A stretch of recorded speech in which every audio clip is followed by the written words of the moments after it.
Hello everyone, good evening. I'm Hari Nijan and I welcome you all to the final phase of Ignite brought to you by IEEE EMBS as if in Engineering in Medical and Biology Society. So following an extremely successful open day, we decided to have a live podcast and it was a request by a few students who arrived at the open day and so we'll be going through the topic of how do we go from being and having a simple idea in hand to actually producing an impactful product in the healthcare and innovation space. So we are honored to have Mr. Roger Ratnakaye with us. He's the head of production at Sunshine Holdings and also an expert in development and pharmaceutical manufacturing to guide us through this. So good evening, Mr. Roger. Good evening, Hari. So Roger, we are actually a few weeks ago when I got to know that we'll be having this meeting, I was very excited. I'm excited to have this. The next entire hour is going to be a dream come true for me because I always wanted to connect. So now before we start, I actually want the viewers to know something about yourself. How did you get into healthcare, maybe into this industry? Good evening, Hari, and the audience. So thank you very much for inviting me. It's a great pleasure for me as well. So giving more insights for the students who are interested. And if I to take you through my journey, so currently I am heading the production and R&D for Lina Manufacturing, which is the pharmaceutical manufacturing arm of Sunshine Holdings.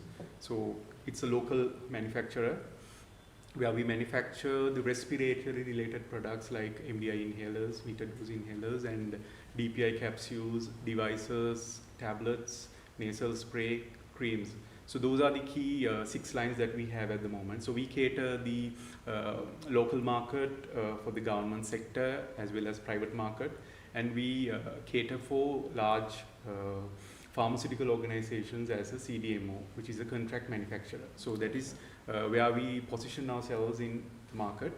So before that, so you asked me a question, so where I have started my journey in the healthcare sector. So I was never having my intention to come into pharma sector because I did my major in food science and technology at University of Sri Jayawardhanapura way back in 2008 where I started, and I have completed my 4-year special degree in 2012. So after that I got 2 opportunities to enter into a leading multinational company for food science, which is very well recognized. And at the same time I got an opportunity from a multinational organization known as GSK, which is the only multinational organization in Sri Lanka which is manufacturing pharmaceutical products. So I took the challenge mainly because of the compassion that I had to serve the patients, to pick the organization which is manufacturing pharmaceutical products. So that was the turning point where I have entered into the healthcare sector. Then I have gone through 12 years of journey at GSK, which is a UK based multinational organization. So where I have learned a lot from that organization.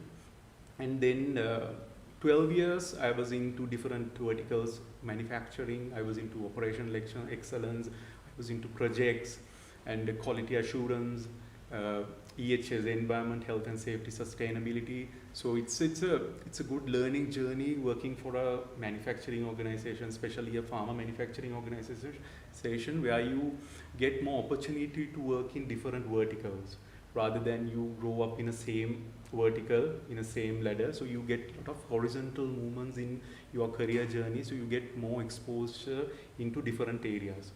So that is where I have learned a lot. But I believe as turning point in my career for healthcare sector is number 1, the compassion that I had. Yes. And number 2, the commitment, right? I always had the commitment to learn and grow. And then number 3 is the consistency. So I always believe in 3 C's, the compassion, the commitment and the consistency. That's where my success story built up in the healthcare sector. So I actually want to know, what do you mean by compassion? Like, where did you get this compassion from to enter this industry? Maybe the day that I have picked bio stream for A levels. Okay. So everybody actually who pick bioscience as a A level subject, is dreaming to become a doctor. So that's where we start our journey to serve patients and to treat people, right? So that's the passion that so we like develop within ourselves throughout the days that we study for A levels in biostream. So the same story for me. I always had the dream to become a doctor, but eventually we get the opportunity in different streams when we get into the universities. But I'm very fortunate that I got the opportunity from a leading university in Sri Lanka, State University, and it's a special degree which I got to expose into different areas, the human nutrition side, and coming into the chemical engineering aspects of manufacturing, and a lot of technological aspects of food manufacturing, and statistics, different area, business management. So that was the time that I realized that it's not only the medical area in the healthcare sector even. So the industry is very broader, right? So the days that we learn A levels, during the A levels we only see a profession called medical practitioner as a medical field, but there are a lot of ways that we can serve people, and you can still work on your passion if you really dig into the sector with right knowledge. So that's where I think I have identified the key areas that we can serve the patients. Right, interesting. So my mom always says, my sister was gifted, and she wanted to pursue becoming a doctor like everyone who's gifted. So she did pretty well, and she got into psychology, right? And so when she started her psychology degree, it got me thinking. I was pretty young then. So relating her story to yours, I got me thinking. Back in 2008, what was your degree name? Food Science and Technology. Yes, Food Science and Technology. It was a very horizontal, a very general degree, right? Major, right? So at your time, was it a niche degree or something everyone wanted to pursue? It's a very well known degree in Europe and other countries, especially the countries like Australia, Europe and all, because when it comes to the food industry in those countries, it's huge, right? In even the USA as well, USA, Canada, it's a very huge industry. The food industry is very broad, and the technologies are very new, and a lot of things to be learned in those areas. But in Sri Lanka, the days that because I am coming from the 4th batch of Food Science and Technology from University of Sri Jawaharlal. It's pretty new. And people were wondering, so what are we going to do with this? But people who explored the other countries have seen that it's a very big opportunity for the students to learn, and the industry is growing, and sooner or later that will come to Sri Lanka as well. Guess what? The industry is very big now at the moment in Sri Lanka as well. That's insightful. Thank you, Mr. Rajan. So everyone, most of our viewers would have this doubt, right? So as someone from technology side and engineering, not related to medicine, how should they perceive this space, this EMBS?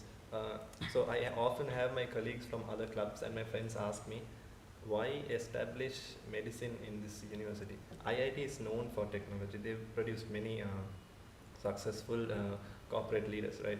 And I still, even today, a few hours ago, I got asked, why EMBS? And why I am part of it, right? So I want the viewers to know how technology students should perceive this innovation space, the healthcare innovation.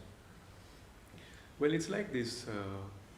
Healthcare industry is a growing industry, very diversified and dynamic, I must say. It's not a very static industry. If you take the past few decades, so whatever the innovations came in the healthcare industry, it changed rapidly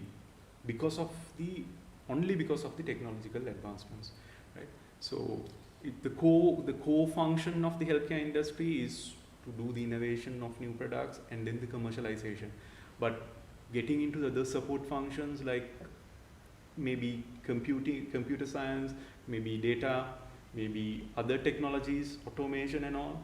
So those industries which are rapidly growing, those were incorporated into these main core functions. So that's where the innovations were rapidly growing in those in this particular industry, in the healthcare industry mainly. So my biggest advice is, you don't need to be a pharmaceutical student or a pharmaceutical background person or a chemistry specialized person to excel in this particular industry. For example, if you take the best example from our neighbor country, I will pick an example, Sun Pharma. So that's the largest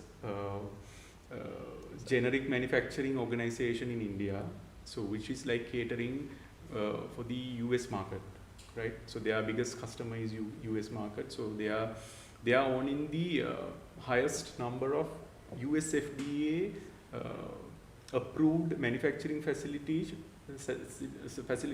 second to USA. Imagine the size. So Yeah, they it's have the very large. yes, and the beginning of the company was from a BCom graduate. So he's the founder, right? Like Mr. Dilip, right? Mr. Dilip. So he's the founder, chairman. So his father was having a drugstore, like a small pharmacy. Then he was like wondering why not expanding this to a pharmaceutical manufacturing organization. So now what happened? So now they are the fourth largest generic pharmaceutical manufacturer in the globe. Right? So it's a startup, right? So it's a gainer opportunity for a newcomer who is like coming from any sort of exposure, any sort of background. But if you have the right, what did I tell? The compassion, commitment, and the consistency, you can definitely excel. But the good news is this industry is growing like nothing. So the innovation, the technology, and for example, the latest technologies like AI, artificial intelligence. Now the US FDA team and the EU GMP teams for auditing purpose, the regulatory auditing purpose. So now they are having alliances with each other, whether they can combine those audits for the sites through AI. Right. Imagine the way that the regulators are also incorporating the new technologies into the industry. So which means these technological advancements are highly accepted by this industry. So industry is growing, as well as it supports other core functions like lot of technological advancements coming in, plugging into the development of the industry. Right. Thank you. So it inspired me to know that a BCom graduate started Sun Pharma, right? So if we were to relate to our viewers, right? If a student has an idea, and let's say in the healthcare space, in the MedTech space, how would he start? Like, where should he go from the idea phase to the production phase? Like, this is once again I'll remind, this is IT, and they'll be working on service mostly, and rarely it ever comes to physical, tangible products. So from an idea to a production grade, how would they start out? Like, where should they start looking into? Yeah, let me take the healthcare perspective, Hari. So I know that you are the expert in terms of delivering services and delivering IT products to the market, but let me take how the things happened in the pharmaceutical arena. Okay. The only difference between different industry, like food or can be IT industry delivering a software product or a service, and how you differentiate a healthcare product manufacturing setup. The main difference is coming from the regulatory bodies. Because of the stringent regulatory protocols available for pharma, so that's where the things are getting changed, right? So initially, imagine now you see a problem in the society, right? You see some disease spreading around, and you see some malnutrition or something like that, and you see a problem in the setup society, and then you identify the problem properly, and you see a business opportunity or a solution opportunity for that problem, right? Yes. So then only you create the solution with your tools, right? Yes. So that can be your skills, that can be your learning outcomes. So that's where you come up with your prototype, where you start working for a new product. Yeah. So soon after, imagine now it's a pharmaceutical product. The first thing that you have to do is you have to get approval from the right regulatory body authority for your prototype, right? Okay. So what we are doing at the moment, imagine now we see a disease and now we are developing a product. So we see whether the product was innovated by someone else outside Sri Lanka as well, right? Okay. So the first thing that we can do is we can refer to a BNF,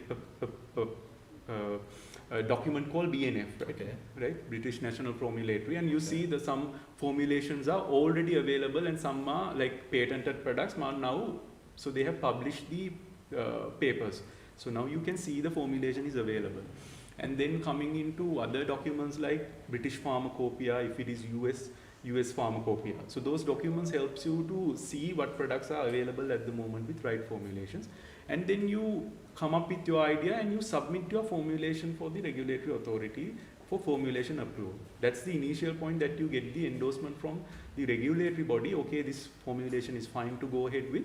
You start off your project and it's like the initial stage of your project charter. Okay, so let me get this straight. For a prototype, I mean, let's say a minimum viable product that can be pitched to the market. So even to achieve a minimum viable product which can be pitched to the market, I need the BNF approval. Like I need to reach out to them and get all the documents cleared.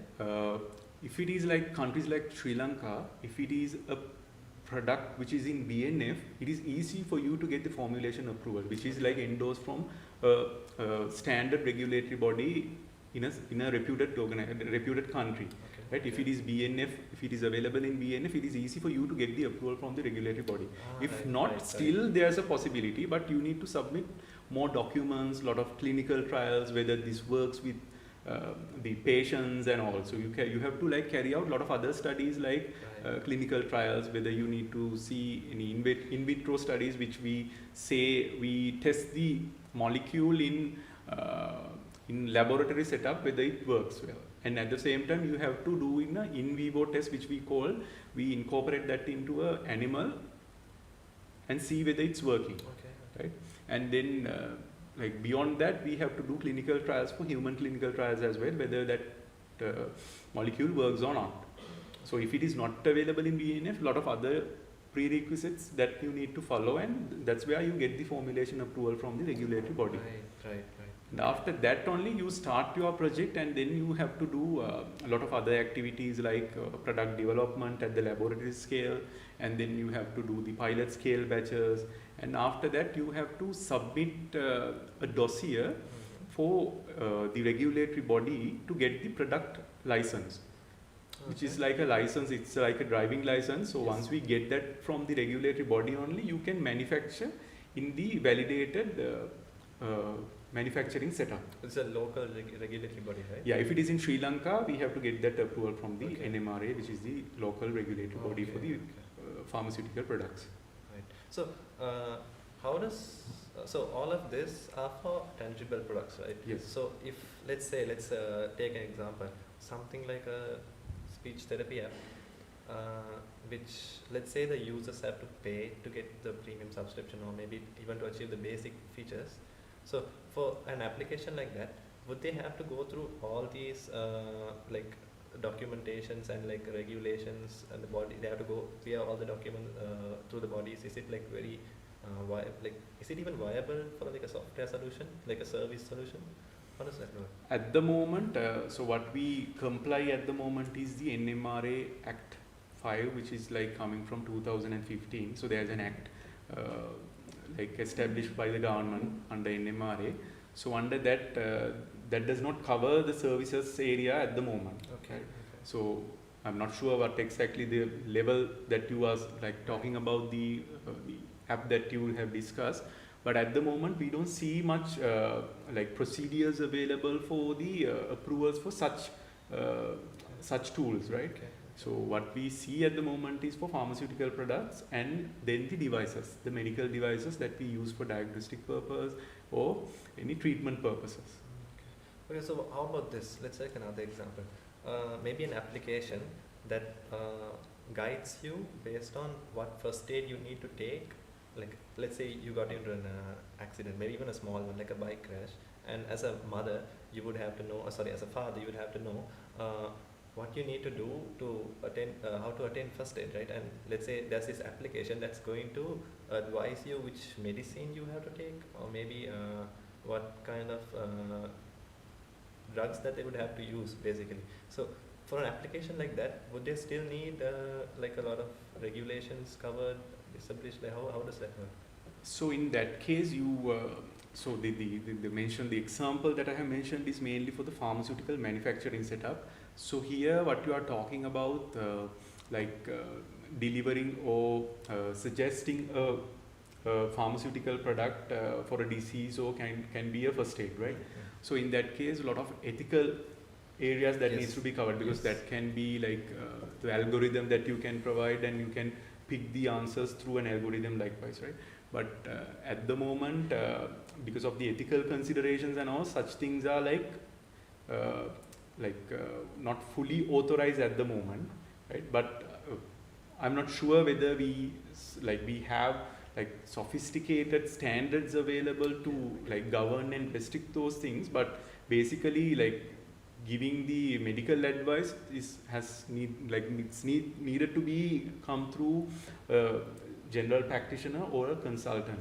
So in that case, if you are not meeting that criteria, you will be facing a lot of ethics issues. But if you can manage that in a right way, you are getting the input from a right practitioner, so then that won't be a problem, because that you have seen that telemedicine is one of the growing markets at the moment, and you see a lot of AI technology incorporated into the telemedicine. And so it's an area, but you need to ensure that the computerized system validation happens smoothly. Because when it comes to healthcare sector, so computerized systems are highly recognized because of the human factor. The human factor is eliminated, the consistency is high.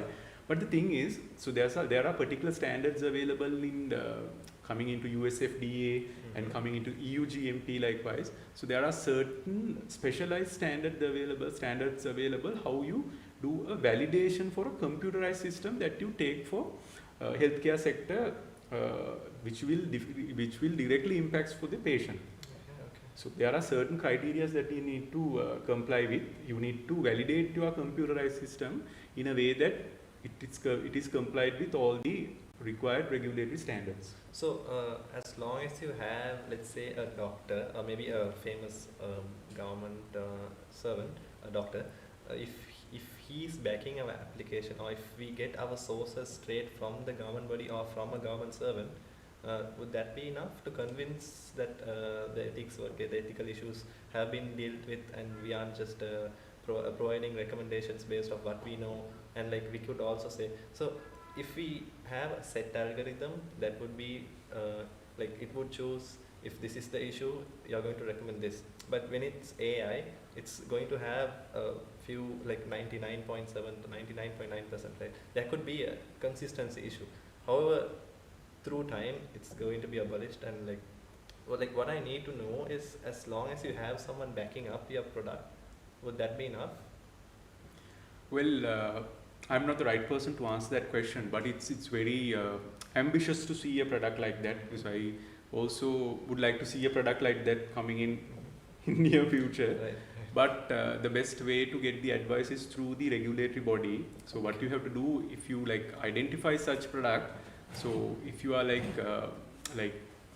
incorporating that into the healthcare industry, so the first thing that you have to understand is, so the market that you are going to position your product, what is the regulatory body governing that particular environment, that particular region. So then only you have to go and see what standards which needs to be complied when you are bringing that product. So the best example, if you are trying to get the product into Sri Lanka, so then you have to get more clarity from the regulatory body, which is NMRA. So where you can get more inputs from them, and then you can work towards your project. Thank you for that, man.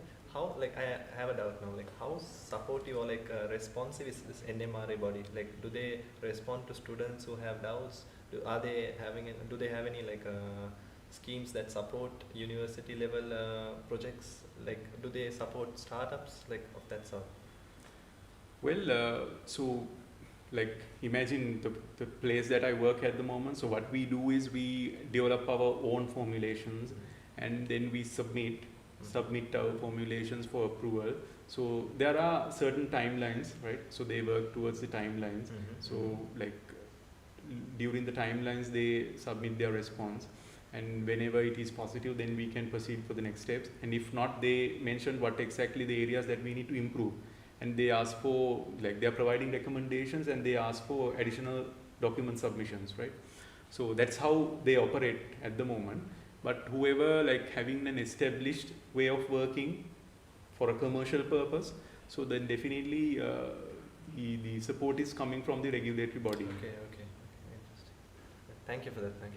So let's move to the next question, right? So how do the students figure out how potential is the application? Like, so how should they know if they should be allotting more resources, time and effort into this idea, or should they move on to something else and like keep thinking about a new idea, right? Because like there are many projects. So we have a module in our university called Software Development Group Project, and in STGP is a 1-year module, and we had many healthcare related projects, and even then we didn't have an EMBS club here.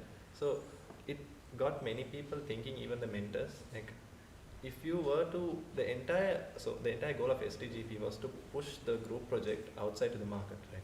So now how would the student or the group identify if this is an idea worth working on, like in the service field, the industry, the IT industry? So yes. Well, it's a good question, Hari, Yes, because whatever the project that you do, so what you the main expectation is to make it commercialized, right? So the best way to assess the feasibility of a project for healthcare sector is in 4 ways that I believe, right? The first one, what I will do is I will assess the regulatory impact, right? Regulatory feasibility. So the initial one, it's a highly regulated environment, so you are getting into. So there are a lot of opportunities in this industry, but still it's regulated, right? So whatever the country you visit, you have to like comply with all the regulatory standards, which is governing that particular region, right? So coming into a new product, the first thing that you have to do is whether it's regulatory feasible, right? So there can be a lot of restrictions, but you can still look into the standards, whether there's an opportunity for us to bring this product into the market through the regulatory, in a regulatory compliant way. Otherwise, it will be like regulatory non-compliant product after the latter part of the project. If you identify that it's not regulatory feasible, so your entire effort will be a waste, right? It's a learning experience. Yes, the immediate one would be the regulatory feasibility, and then next one would be, so in order to do that, you have to know what exactly the regulatory standard says. So the first thing that you have to know is what exactly the regulatory standard says in that particular region. And next immediate one would be the technical feasibility, whether there are any new technology, whether the existing technology is sufficient to manufacture that particular product or to develop that particular service, right? So you have to see whether the right technology is there at this moment in this world, right? So if it is like highly unrealistic, right, you have to develop the technology first, and then only you have to develop the product, right? Yes. So then you have to see whether how the things are like evolving, and whether the technology, the technical aspect, the technical feasibility is there in the industry, right? And then parallelly, the most important one, what I believe, is the market feasibility and the financial feasibility, right? So for you to do that, if you pick a new project or a product, so then what you have to do immediately is you have to see whether I am catering a market which is having a potential, whether the potential is large enough So it's for us to about, play. before getting into development, it's about identifying the market. Exactly, right? yes. And then after identifying the market, you will see a good market. But when you start doing the financial feasibility, you will see that so the market is there because nobody wants to enter into that market because of the cost factor. Okay. Because if you start moving into that market, you will see what you call the cost of the product, cost of the goods are like comparatively high. Because of that, you can't keep the gross profits, Yes. the margins for the product. Yes. So that eventually increases your payback periods and your return on investments and all. So those are the factors that you need to see clearly before starting off the project, Okay. right? So like when you have multiple opportunities, multiple projects with you, so the best way to identify and prioritize the best one is through the regulatory feasibility, the technical feasibility, marketing feasibility, as well as financial feasibility. Right, right. So it doesn't matter if we are in the IT field, we end of the day we have to broaden our knowledge to all the industries, all the fields. Right. Thank you for that, Mr. Roger. So we had a doubt, right, when we were preparing, when I was preparing for this. So like after, let's assume that a product or service product has been released, let's say to the Google Play Store, right? So for the Sri Lankan local market, how would they go on about developing their product, right? Let's assume this is the same first aid product, yeah. So if they were to scale into much more deeper suggestions like providing disease-related drugs or temporary relief-related drugs, would they still have to, would it require more than just one practitioner to back their product, or like would it require like more, like once you're trying to scale up and once your scope is high, does it matter? Can they continue with the same documentation and the clearance from earlier, or do they have to like renew it, and like is there a period for it? How does that work? Yes. So I'll take the pharma manufacturing example. Okay, so okay. the initial stage would be the formulation approval. That's according to the act that I mentioned, the NMRA Act 2015, and immediate next one would be the product registration. So there you need to meet a lot of prerequisites, like you have to submit the stability results of the pilot scale batches that you have manufactured, and you have to keep the product that you have manufactured. So you are given a shelf life. No? So if it is 2 years of shelf life, then you have to, like, you can't stay for 2 years and provide the results. So then it's Yes. it's not viable for you to come up with a product after 2 years and another competitor comes and you won't be market competitive, right? Yes. So what they suggest is you have to submit accelerated stability. Imagine now I have the product manufactured, so then I don't need to keep for 2 years time.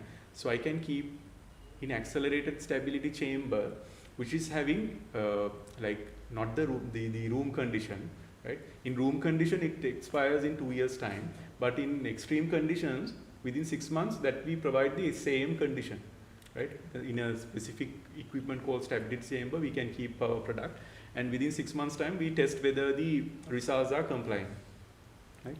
So what happens is we have to submit those 6 months stability results to get the product registration. And after we get the product registration, we can start doing the commercial batches. Then there's the process validation, and then after like putting the product into the market, you ask whether any other regulatory requirements needs to be met. Yes, it is.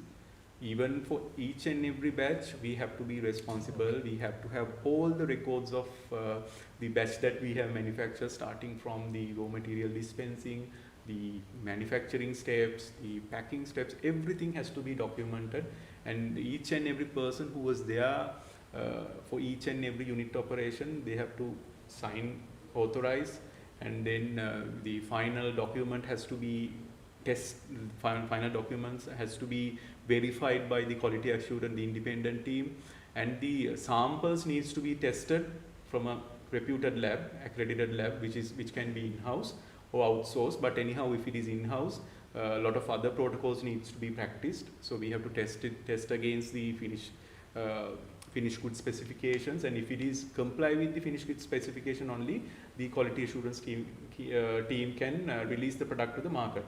So imagine now a regulator is having the authority to visit a plant, registered plant at any time. Imagine now they needs to visit the plant now. At this moment, they can anyhow visit to that plant and conduct a spot audit, right? Okay. So we have to be, if we are complying with those standards, we have to be all time audit ready, right? So that's one way. And the other way is if Even now we have the product license and the GMP certificate, the good manufacturing practices certificate from the regulatory body. So there's a frequency where the license is valid. It's like the driving license that we have, right? Every 2 years we needs to get audited. So every 2 years the license gets expired. So after 2 years we have to get the license through a audit coming from the regulatory bodies. So after that 2 years, if you don't have the license back from the regulator, you can't manufacture. You have to stop manufacturing. You can't commercially manufacture anything. So it's you are violating the legal aspects of the product manufacturing. So that same practices applies for other regulated services as well. So let's just assume once again, if we have a software that we once had documented clearance and all, but now, like, let's say it's expired, right? And we've somehow ignored it. Like, how do you recover from the repercussions, like the ethical issues and all of that, right? I mean, coming from software side, and like, let's say this is a startup, right? And IT kids don't have the knowledge to, like, they don't have the street knowledge, right, to go to the law sector, to go to NMRA and to get all of this done, right? They would just want to get everything done in front of their laptop, go to a website, do all of that, right? So how do you come back from a issue that, like, let's say in a business perspective, once you're out there, once your product is out there in the market and you face a repercussion, and now your product is in line, like, it's how do you deal with it? Like, is there anything that you'd want to share about it? What happens now? Imagine now you are saying that the license got expired because of the way of working of the IT graduates, right? What happens if something goes wrong in your system, in your tool, in your app, and a patient gets a deviated result? Can we end up with a fatal injury, right? So will that be reversible? No. I mean, someone has to be held accountable for it, right? Yes. So that's where the right first time aspect comes into pharma, healthcare industry. So we always comply with right first time. So whatever we do, it has to be right first time. So there is no opportunity for us to fail and redo, right? Because we can't do that in the pharma industry, because if we do start doing failing and redoing, so it will impact our patient at the end of the supply chain, right? So we can't expect our patients to suffer, right? It has to be always right first time. So in that case, what we are doing in the healthcare sector is we proactively plan rather than reactively plan, right? So the example, it's a very good example that you have taken. So you picked an example which is reactive. What if? It's good to see what if in the risk perspective. So what we do in healthcare sector is we do a lot of risk assessments, right? What we do is, what if this happens? And we proactively see what if, like, if this goes wrong in this way, what will happen to the patient? And what actions, the corrective actions or the preventive actions that we have to take. So that has to be done proactively rather than reactively. So what we do is like in pharma industry, a lot of proactive approaches needs to be implemented starting from the risk assessments. For the particular example that you have mentioned, it's always a schedule that you need to maintain, right? It can be your critical licenses like NMRA GMP license. So there needs to be a schedule available.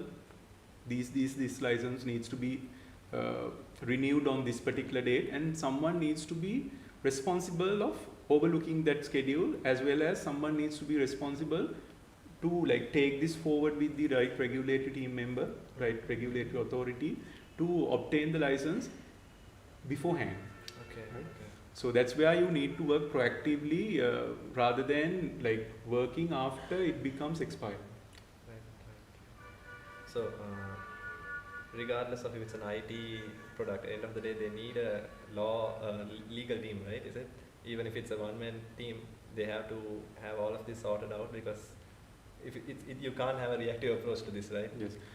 So like most of the like most of the times people like get scared about the compliance requirements, right? Yes, So I we mean, feel right always now, I feel overwhelmed about all these regulations. but and you all. should not, I must say, because we also like do a lot of manufacturing in this regulated environment. But I'm working in this industry for more than 13 years now. Mhm. Now what I have seen here is it's good to have a regulated environment first, Mhm. and it's good to see the standards written well. Mhm. It's not like standards going here and there in the YouTube videos or in Facebook or somewhere else. You have a standard guidelines available. If you go through those guidelines, it's easy for you to comply with. Yes. That's the good news. Yes. If you don't have such documents only, you should get scared, right? If you have the right Yes. standards written, so then why not comply with that? Exactly. And it's easy for you to implement. So it's basically the environment of both these industries is almost on pole opposites, right? Because everything done in software is user acceptance testing, and then we build on whatever their feedback is, right? So we iterate every week when the product is developed. So that is reactive approach. So I'm pretty sure you can't do that in pharma, but maybe testing. So earlier you mentioned about testing on animals. So when it comes to that sort, do you still? Oh yeah, actually, you know what? That question may be irrelevant. So yeah, that's pretty relevant actually. So I just wanted to know how that looks. Shall we move on to the next question? Yes. So looking ahead, right? Right now, a few years ago, IT had the AI boom, and we still have a lot of data engineers, AI engineers coming, right? So that's a new opportunity, and because of AI, it's being exposed to every industry right now, and there are new opportunities arising, right? So let's take your company for example.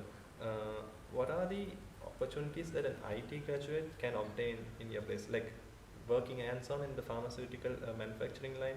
So that's even a simple drug has to be tested, right? And it can be computerized. So how are there any opportunities growing? Should Sri Lankan students be looking in the future for new opportunity or something of that sort? What I have seen here is lot of potential is there. So as I mentioned earlier, so pharma is a growing industry, and the technological advancements in the IT industry is going like nothing. Mm-hmm. So why not those two industries coming together in Sri Lanka? Yes, in Sri Lanka. Right? Because in the other part of the world, so those two industries go hand in hand, right? It's not two separate industries, right? Yes. So coming into the pharma industry, so a lot of thing, when you get a lot of manual operations, you see inconsistency in the operations, right? So in order to make it more consistent, even the global regulations also advise to have computerized systems, right? Okay. It can be starting from the purchasing of the raw materials even, right? Oh. So ERP systems, right? Yes. So that's one of the areas that the ERP system, the computerized systems play some time back. But nowadays, coming into pharma, the one of the rule of thumb in pharma is to write what you do and do what is written. Okay. Right? That's interesting. That's a So good policy. which means, so you have to follow all the protocols. You have to do whatever the SOP, the standard operating procedure says. So that's one rule. And the next rule is, so whatever you do, even you sweep this room, you clean these ceilings of walls, you have to record. Okay, Imagine the amount of work that it's a lot of documentation, right? But so there are no such computerized tools available at the moment to integrate the entire thing. Yes, the inventory part, the procurement part, and the batch releasing part. So it is integrated into the ERP systems for the inventory management. But the manufacturing execution, there are no such tools. But that opportunity, some students in other countries, they have grabbed it, right? So they have seen that opportunity and they came up with some new software tools which are like incorporated with AI technology. For example, imagine now I manufacture a batch for a particular product. I have weighing scales available to weigh the raw materials, right? So now it is integrated with your system, right? So whenever you transfer the material, it clearly shows against your formula. So whether now it is like if you want to weigh a 5 kilogram from a particular API, it clearly indicates that okay, now it's 5 kg. Now stop the operation. Now it's fully integrated, right? If the equipment is not calibrated, it will not support to do that operation. Right? Lot of AI technology is incorporated into the manufacturing execution at the moment. That's one of the key areas. Those are very, very new products, right? Early days we didn't have. Still in Sri Lanka we don't see such products, but such products are validating in other countries now. So they have seen the potential. Now the IT graduates came into the play and into the industry. Now they have started working on those tools, right? So there are a lot of opportunities like that to make it more agile in the system, right? And the next immediate one would be the data science. So in the manufacturing setup, lot of data you can see, and if you take the development stage, you have to do a hell lot of formulations for a same product, and you have to see what portion that you need to change during your testing, right? Analytical testing. So if you are a statistician, right, there's a huge opportunity for you to incorporate statistics tools and to the design of experiment to make it more efficient in the process, right? So there are certain tools like which can incorporate it into these areas, and statistical process controls for the manufacturing processes. So a lot of opportunities are there in terms of data science as well. Okay. Right. Thank you for that. So it got me thinking, right? Why Sri Lankan companies not incorporating this foreignly available application? Is it because like we have to customize them for Sri Lankan companies, or is it like it's just that those applications are too expensive, or like they are out of our scope? Like what's the problem within the company, Sri Lankan companies adopting their technology, and like why can't Sri Lankan companies like pharmaceutical companies host competitions or hackathons, like encouragement activities for students, IT students, to develop their product, like, or like raise awareness that there is opportunity around this space? Because I still see my colleagues, they don't know like about this space. So why do like companies not put out the word that there are IT potential here, like you have opportunities here? Like why is that not a thing? Wonderful question. First thing, why not Sri Lankan companies not using those tools? The answer is no. The local manufacturing companies are incorporating those integrated systems into their processes. A lot of companies now integrated the very well-known softwares outside Sri Lanka, which are very expensive, I must say, which are very, very expensive. Is this an ERP? Or like ERP is one, but other tools like documentation management, the quality management systems, the laboratory management systems. Right. So those tools are very, very expensive because they are very customized, right? And a lot of, since they are like a lot of, you have a lot of regulatory related information there, so the security is quite high, right? It like you use the cloud management systems, and the security is quite high, and it's because of that the systems are very expensive. Yes. Why not Sri Lankan companies like helping the IT students to see this potential? That's why I'm here. Right? I'm spending this time to showcase what potential we have at the moment, and a lot of opportunities are there, especially in the healthcare industry, since the regulatory requirements are getting stricter by stricter, right, day by day. So there's an opportunity for computerized systems to coming into play. And the next biggest opportunity here, Hari, so those tools are very expensive, right? Yes. These tools are very expensive, and if we can locally do, because we have like wonderful talent in terms of IT skills in Sri Lanka, so why not our talents getting into those industry and looking at these processes. And in techno-commercial aspect, if you see these processes, then you will start seeing opportunities, and then only we can work on the prototypes, right? So that is one of the objectives why I'm here today, right? So I'm not a IT practitioner, I'm not an expert in terms of IT systems, but what I can see is the industry is growing, the regulatory restrictions are growing, but still the opportunity for the computerized systems is allowed by the regulators. So that's the good news, right? So then the regulatory feasibility goes up. For those projects, the regulatory feasibility goes up, right? And it's only the matter of the market and the financial stability, financial feasibility, right? If you like start working on a financial feasible project, so then definitely your other three is fulfilled. Yes. It's an easy go Yes. for the healthcare sector. Right. So a common approach taken by IT companies is when they have a problem that needs a lot of resources to solve it, or maybe a new problem that has to be solved quickly, what they usually do is they host a hackathon.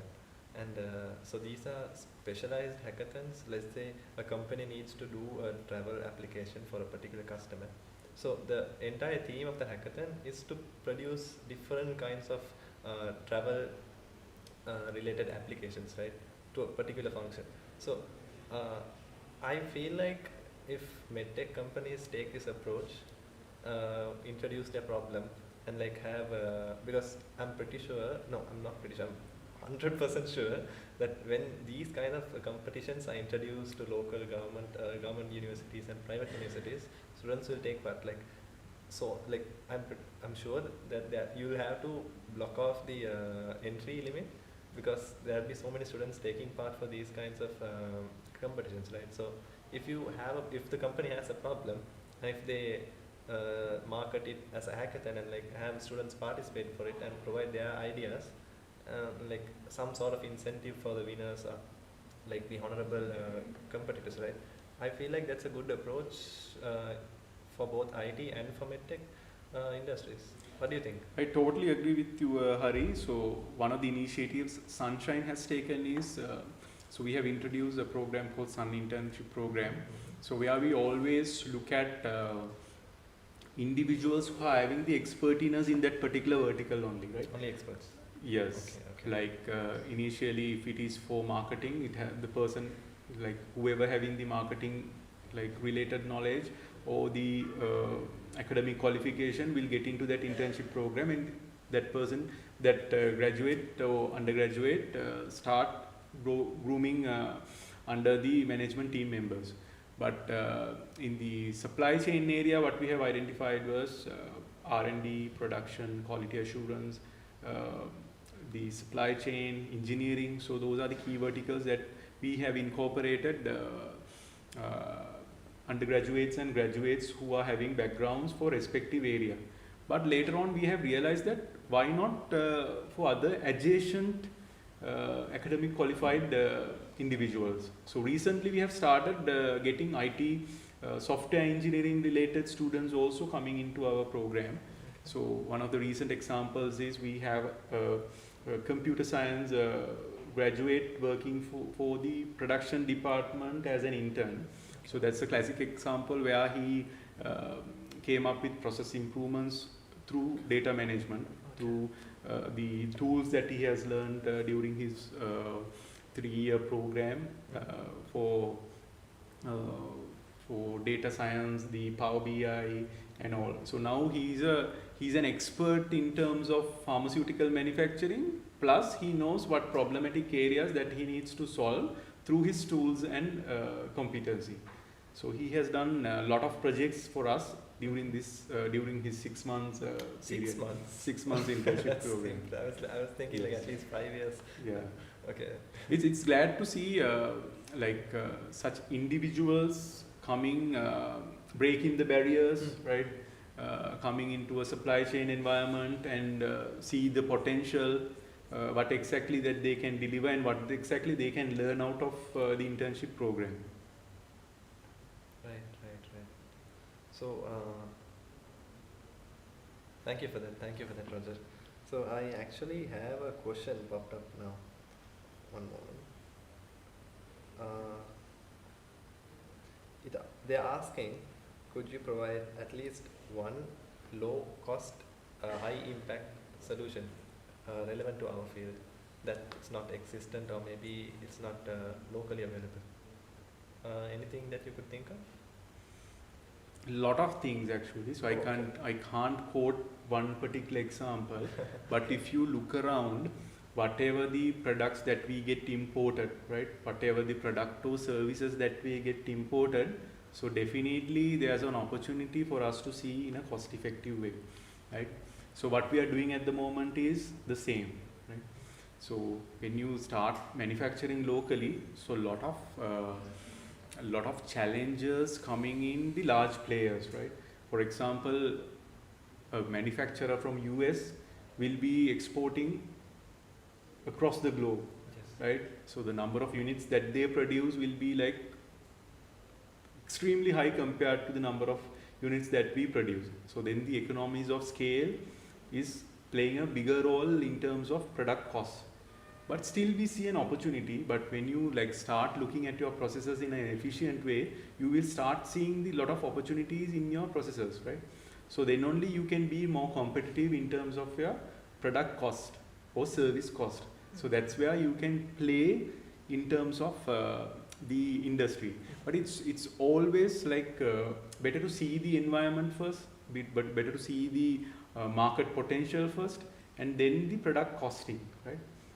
How the product cost plays an important role.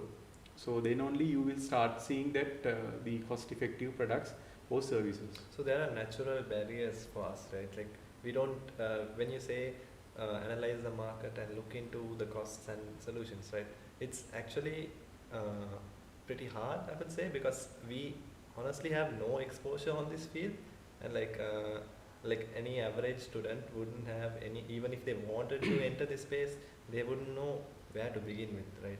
And I think that is why IT graduates find something like an EMBS club, or like why MedTech, why include this with IT, right? What do you have to say for them? Like anything, like anything at all? No, everything what I have seen so far is even my undergraduate days also. So we haven't seen the industry in holistically, I must say, right? Okay. So once you start growing yourself in the industry, you will start seeing the industry in a bird eye view, right? Mm-hmm. So lot of opportunities you will start seeing, right? But it's not a big deal, actually big matter at your age to see I don't know this, I don't know that, likewise, right? But the most important thing is you have to have the passion and you have to have the commitment to learn whatever you require to implement, right? So you have to learn and implement. You have to learn and implement. You need to spend you need to specialize in each and every subject, right? But the general knowledge you have to gain and you have to implement immediately. So that's where you become an expert and you start seeing the results, the most important part. Okay. Right? Whatever you learn, you start practicing, you start implementing, and you start seeing the results.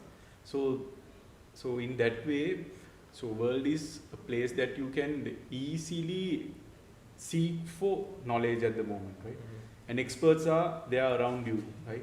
Why you need to learn all the subjects? No, not required. You can seek for the support. The tasks, right? Exactly, yes. And you can get the support from AI as well. Now the AI is there for you to get a lot of knowledge. Now it's easy for you to like go and get the support. It should not always be the expert human. Now you have the artificial intelligence as well. So start using the knowledge around you. Right. So that's my biggest advice. Thank you for that. So I always had this thought as well, even though I joined EMBS, like all the negative influence around us, they keep pushing us down, saying like we have no idea why EMBS is in IIT, right? So yeah, I think that suits my heart. Thank you for that.